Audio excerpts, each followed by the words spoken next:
Welcome to the Hotel Moment Podcast, presented by Revinate, the podcast where we talk to leaders in the hospitality industry.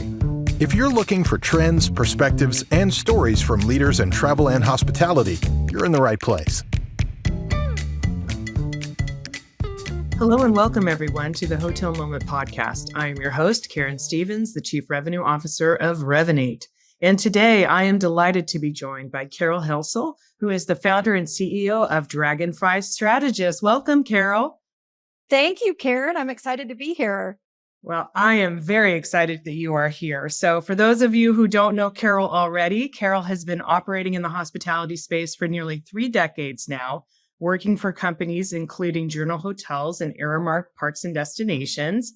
And then 7 years ago, she started her own company, Dragonfly Strategists. So Dragonfly Strategist is a Revinate partner, and it's been awesome to see how Dragonfly has helped our mutual customers achieve success over the years. And then lastly, I want to give this shout out. Caryl was also named the inaugural recipient of the Fearless Women's Award by the Travel Industry Executive Women's Network, recognizing her, quote, significant dedication to advancing progressive change in the industry, unquote. So Caryl, fabulous to have you here.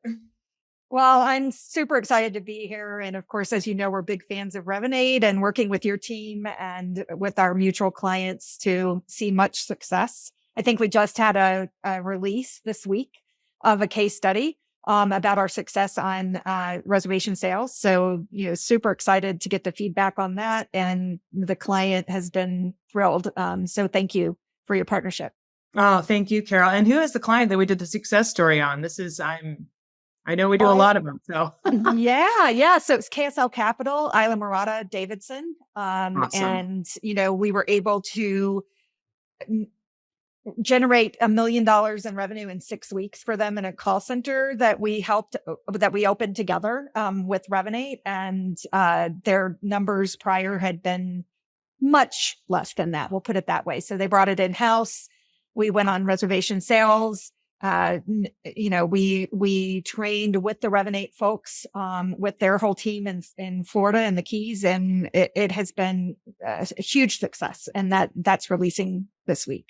It's so great. Thanks for calling that out. So if anybody wants to read that, we go to revinate.com. And Caryl is referring to reservation sales, which is a product that we bought a company a couple of years ago called Navis, which has been in the industry for 30 plus years.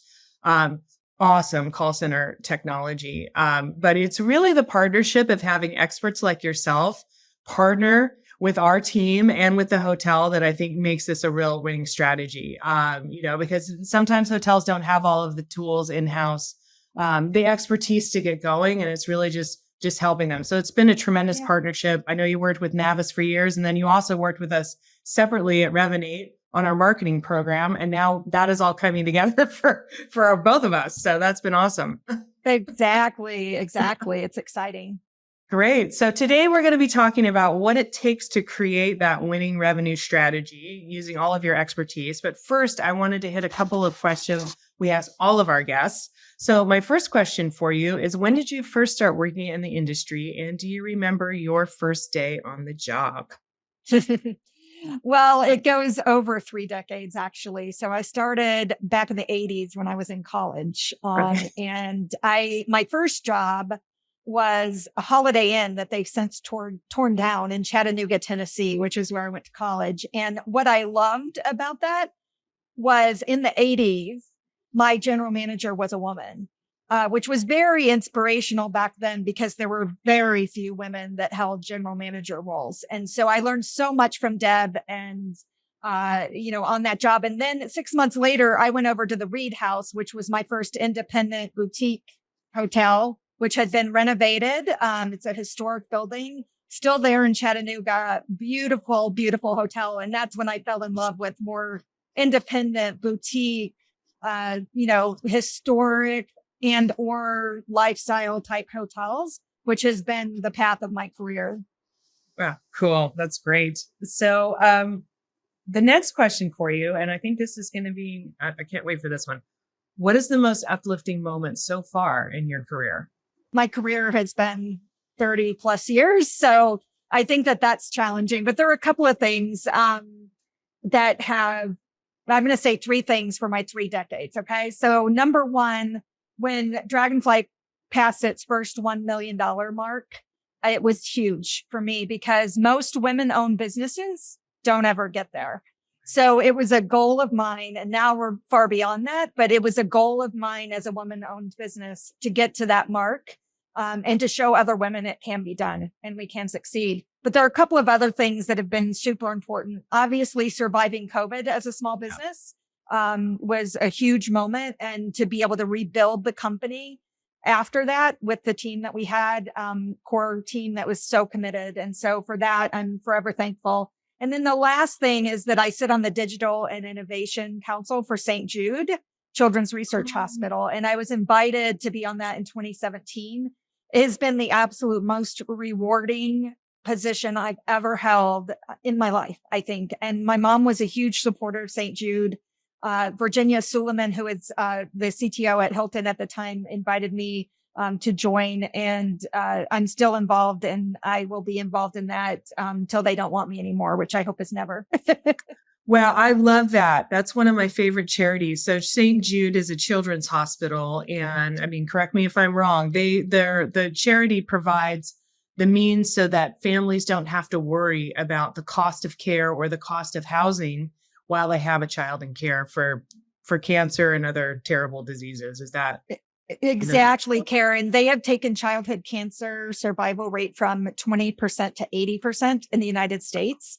And now they are expanding to 300 locations worldwide to try to do that in the rest of the world. And they cover all the expenses. Now, if you have insurance pays part of it, but the families never pay a dime. They have a teaching staff there in Memphis for the kids that stay at the hospital so they don't lose school time. They have accommodations. They have just unbelievable support for the families. And the research that is done there is free to doctors all across the world in a cloud that Microsoft provided. And so they can just download those protocols all across the world as doctors and oncologists. So it truly is a phenomenal place, and they truly are saving lives, which is so critical. And, you know, their goal was to not have a child die in the dawn of their life, which is a huge goal in the world. And it is our cause at Dragonfly. A portion of our revenues goes to St. Jude, and it's truly the best nonprofit in the world, in my opinion. I love it. That's great. I donate to them every year at Christmas. I do a big one. So thank you. That is super uplifting. I think that might be my favorite answer to that question ever. Okay. So the next one, what is the most striking experience for you so far personally in terms of food or a holiday or a stay somewhere? And I know you have a lot of beautiful customers, so this will be a good one. Well, I have to go back to my Mandarin Oriental days, because the first time I arrived at the Oriental in Bangkok was phenomenal. And it is an experience like none other. Have you been there to the Oriental in Bangkok? I have not. This was before the internet, and they greeted me by name at the airport. And I'm like, how in the world did you know that? Well, my assistant had faxed a picture of me to them so that they would recognize me upon arrival. And then it was just that way throughout my entire stay. It was unbelievable. And then last year for my 30th wedding anniversary, we stayed at this little tiny place in Uvita, Costa Rica, called Golden Pineapple. If you have a chance, go there. Like, you have your own private pool. The bathroom is actually, showers are outside. There are all these private, high-end, unbelievable rooms, and the service was exquisite. And I just said, I want to go to Costa Rica, and I don't want to do all the adventure stuff. I just need to rest and relax. My husband changed the password to my email, so I couldn't check email. And my team only had to call me one time while I was there. And so that was an equally phenomenal experience. So I would say the Oriental in Bangkok and Golden Pineapple in Uvita, Costa Rica.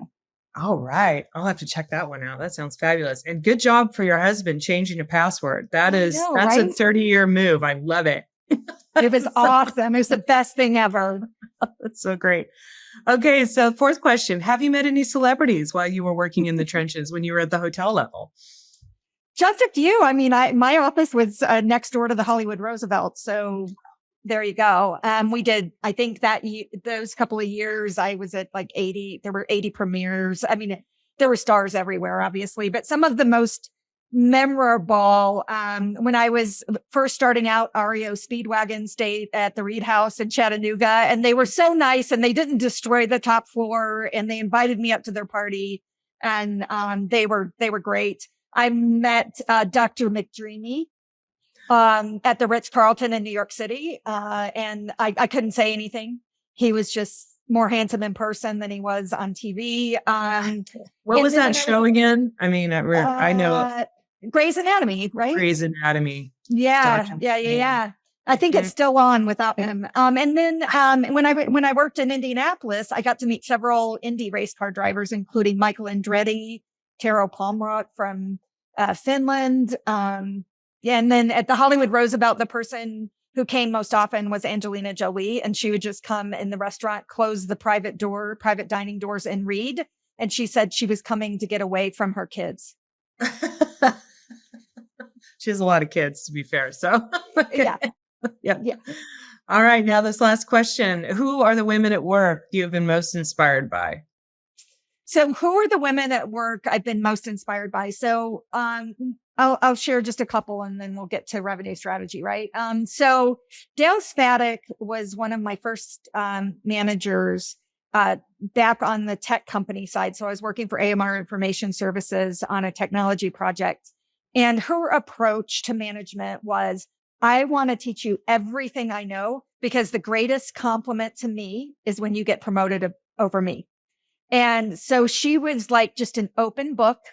You could ask her anything. There was no defensiveness. She was never threatened by success. She was never threatened by questions. She was never threatened if you even challenged her on a decision. It was all about being sure that she was leading and developing her team, and that we were acting with integrity. So she is an amazing, beautiful person. She's not in the industry any longer, but she had been at Marriott for many years and then came over to AMR. So Dale Spadek. And then Flo Lugley, who you may know, Karen. I know Flo. Yeah. So Flo has been a mentor to me from the day I went to my first head in the meeting back in the 90s. And she has always made time for me, no matter what, no matter how busy she is, no matter where she was flying in the world, no matter the stress of leading at Wyndham or at other tech companies, Wiscom, others that she led. She has always had time for me and always made time for me. She is a huge part of why Dragonfly exists. I sat across from her in Phoenix and said, hey, I'd like to partner with you at your company at Navisync. And she said, why would you do that? You should start your own company. And I'm like, well, did that before, and now I don't know if I want to do it again. She goes, no, Caryl, you should start your own company. And so she talked me through a plan and was a huge inspiration behind Dragonfly. And we partner with her company a lot on a lot of different projects that we do together. But she has truly been an example of a woman that is not intimidated, even if she's the only woman in the room, which she has been many, many times. And her story is phenomenal. I encourage every woman out there to talk to Flo and find out about her story and how she got to where she is. But she is truly an inspiration. I could go on and on. I mean, Genevieve Lobos, Rita Patel, and Hilda Delgado, who own hotels, which I think is amazing to be a woman hotel owner. Amrita Sahasrabudhe, who is on our advisory board at Dragonfly, who's a brilliant marketer. I mean, there's Dila McClam Thomas, who also was on the head and the board with me and has guided me. She sits on the board or the council at St. Jude with me. All these women. I mean, Elise Deeb, who's our chief revenue officer at Dragonfly. She is such a strong person. She always has an upbeat attitude and is just an amazing leader. So there's so many.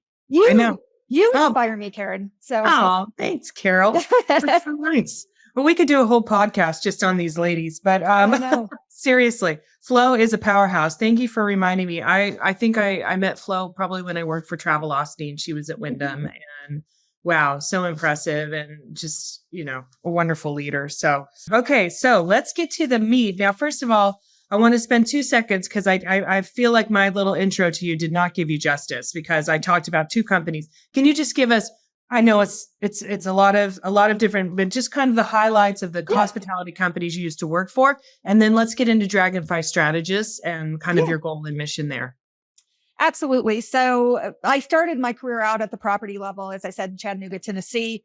I majored in communications, was going to go into radio and TV. The hotel offered me more money when I graduated, so I stayed on as reservation manager. It was my first position out of college. I then moved over to corporate about 7 years later. I worked on the Confirm project, which was to replace Marcia at Marriott and Hilton at Hilton and Budget, and Marriott still has Marcia, so that failed. But I learned a lot being on the rates and inventory requirements team from a tech standpoint, tech stack standpoint, central reservations, rates and inventory, all of those aspects. And then, from there, I kind of went back and forth from hotels to tech. And so I was, at Mandarin Oriental Hotel Group, Kimpton Hotels and Restaurants. I was at Anasazi, which became Resolutions. I was at Travel Click, which is now Amadeus, right? I was part of, as I said, the AMR information services when we were developing a new central reservation platform. So I have woven back and forth in my last couple of positions at hotel companies, at Heritage Hotels in New Mexico, and at Journal Hotels, which owned the Hollywood Roosevelt. I was over all of commercial and IT. So when I started Dragonfly, I started it with the intent of having commercial and IT. And a year ago, we added almost 2 years ago now, we added an operations practice. So we're a full service firm now that covers all of commercial, IT, and operations. And so we are trusted advisors. We don't really like the word consultant because it seems like you're outside telling someone what to do. Whereas when you're a trusted advisor, you're at the table and you're rolling your sleeves up and actually helping to get the work done. And so, we pride ourselves on being trusted advisors to our clients. The company has a couple of different aspects to it. So we have outsourced revenue and distribution. And so that's a subscription model service that we have.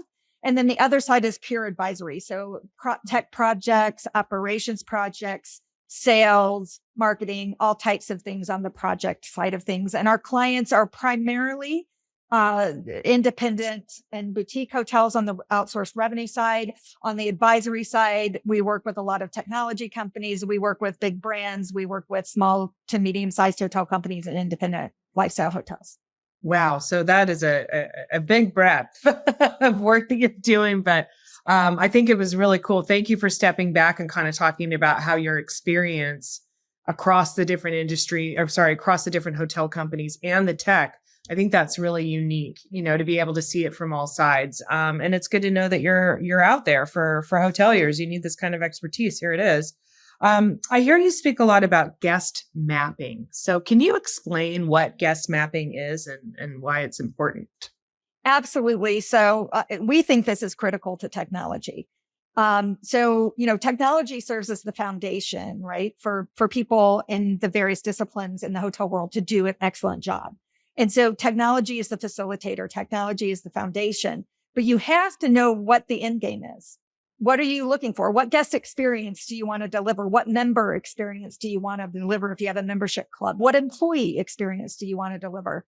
So when we approach technology, we walk through that guest journey, not online, not an e-commerce guest journey, a guest journey from the time you book the hotel to when you check out and get your survey email, right? And get remarketed to. And so we look at that journey from booking through to check-in, arrival, then check-in, then your stay for 3 days. And what did you experience at the restaurant? What did you experience at the spa? What did you experience with golf? And then, your any guest communication while on site, and then your departure. And then how do you re-engage with that guest? And so we map that. And then we map the technology to it that can facilitate all of that, right?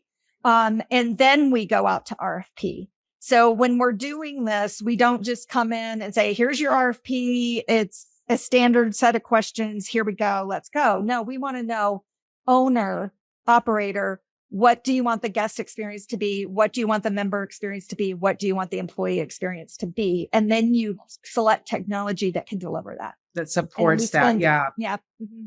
We I spend a love lot of time doing that.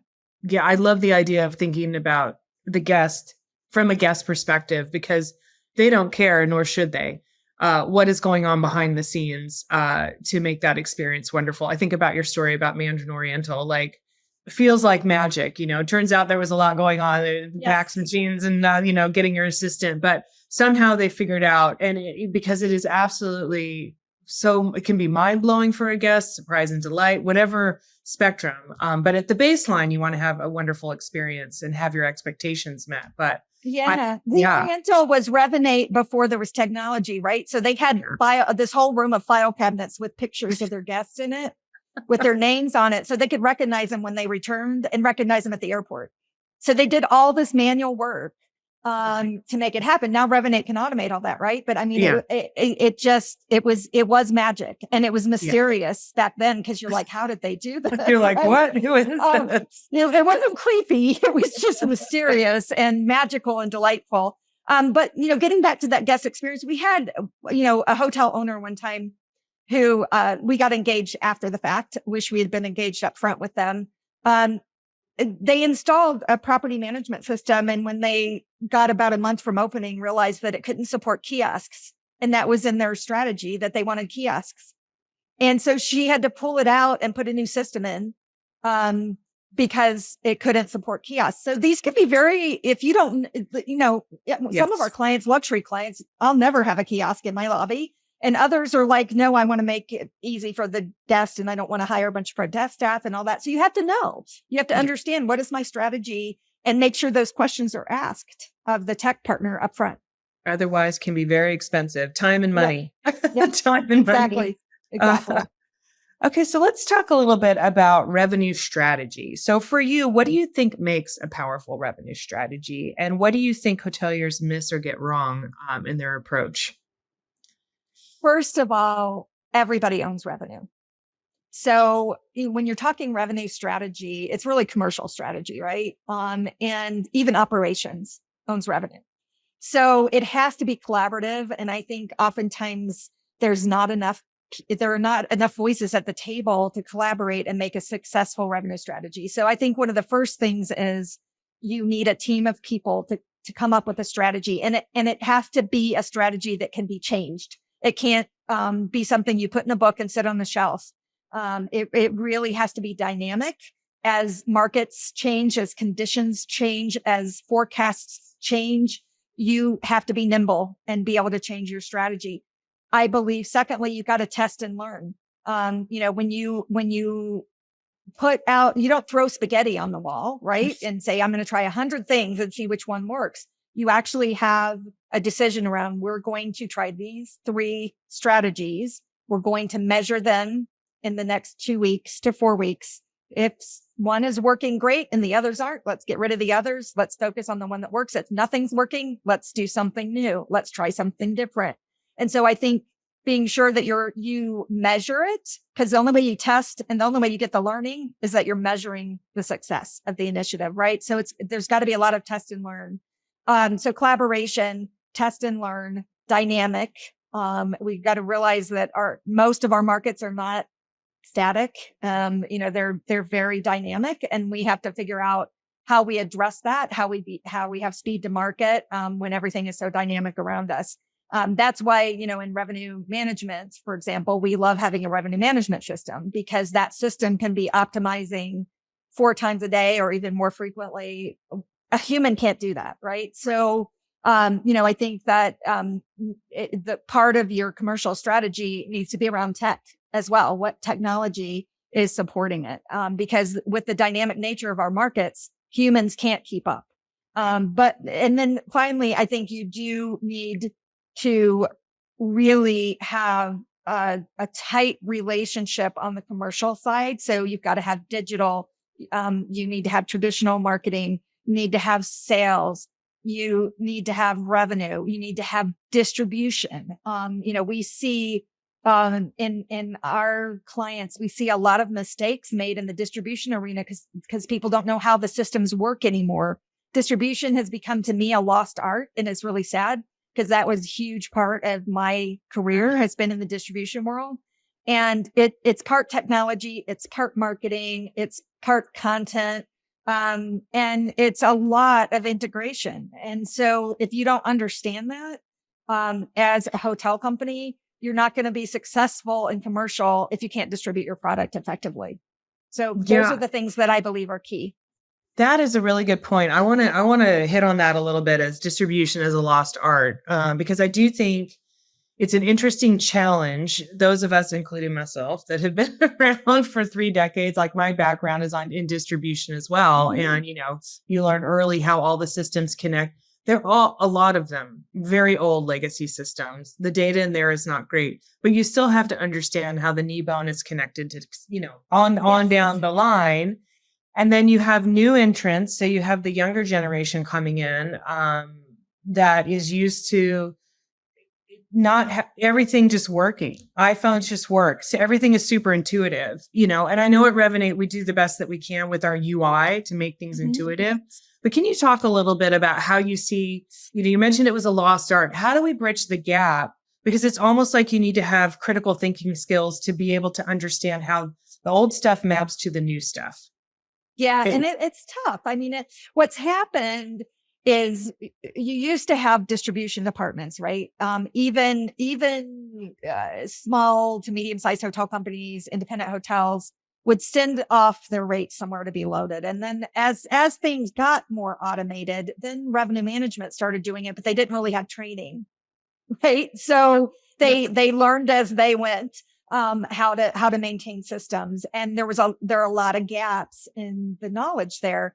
That's why we at Dragonfly, we separate it. So we have our revenue team and then we have our distribution team, and our distribution team knows 45 different systems and they're learning a new system every week, right? Because we don't have a brand. We have 60 hotels that we're maintaining that all use different systems. And so we can't expect our revenue team to understand how to load, or they don't even have time to load rates. Exactly. I mean, they've got to be focused on strategy. And so I think we've got to get back to providing resources for revenue teams to understand and learn more about distribution. And it can't be that you got to take a 40-hour online course to learn how to use a system.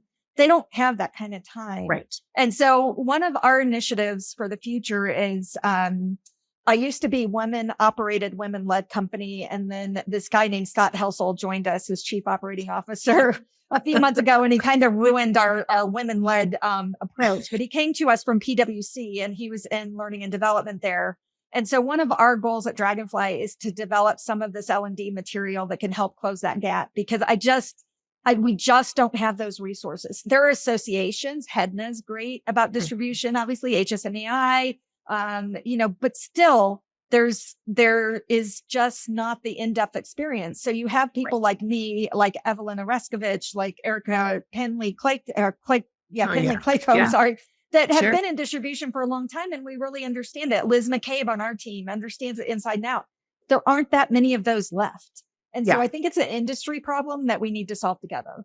It really is. It's how do we get the next generation in? And because the systems and the methodology isn't, as you mentioned, you tried, 30 plus years ago to get rid of Marcia. It's still there, it's like hopefully Amadeus will be able to do it this time. Maybe we'll see. We'll see. I see a lot of memes about poor Marcia. For those who aren't familiar, Marcia is the system for Marriott, the CRS for Marriott. Okay. So, I would love to talk a little bit we talked high level revenue strategy. I know you work with a lot of customers. We mentioned a success story at the top. Is there another hotel or group that you can talk about where you really saw a transformation of their revenue strategy, where you sat down and worked together and how that transformation took place? And I don't know if you're able to call out some clients, but I think it might be helpful for people to get an example. Absolutely. So I'll use a couple of New York City examples. We really, I relocated to build the business in New York. It was such an important market and a city that I love. And so, it was originally built out with a very heavy New York City bent to it. And so one of our clients, Marmara Park Avenue, The chief operating officer is a lady named Nur Erkan. Marmara, most of their hotels are in Turkey. This is the only hotel in New York City, and it's a lovely property at 32nd and Park. And originally they brought us on to do a distribution audit because they didn't know how to load their rates, right? And so we were able to come in and immediately fix all their negotiated rates, and all of a sudden they started getting all this production, right? So it was a pretty rapid, like, turn on the pipe and it starts coming.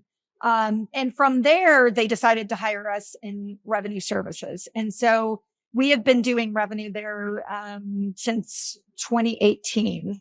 And she just renewed again, which we're excited about. And her RevPAR index has been with us in the 120s to 200%. And that was not the case prior to us coming on board. And a lot of that was around the collaboration with Gourmet Marketing, who's their digital agency. And we use Revinate at this property. So, it's a great tool. And we also partner closely with sales. We're very engaged in group evaluations. We're very engaged in getting BT pricing correct, moving them over to dynamic pricing instead of static. With their wholesalers, with their as many BT accounts as we could. Some of them won't let you go dynamic, but we just had a great amount of success using Saber's functionality to allow there to be a ceiling on a negotiated rate. But if your public rates ever drop below, to be sure you're matching it.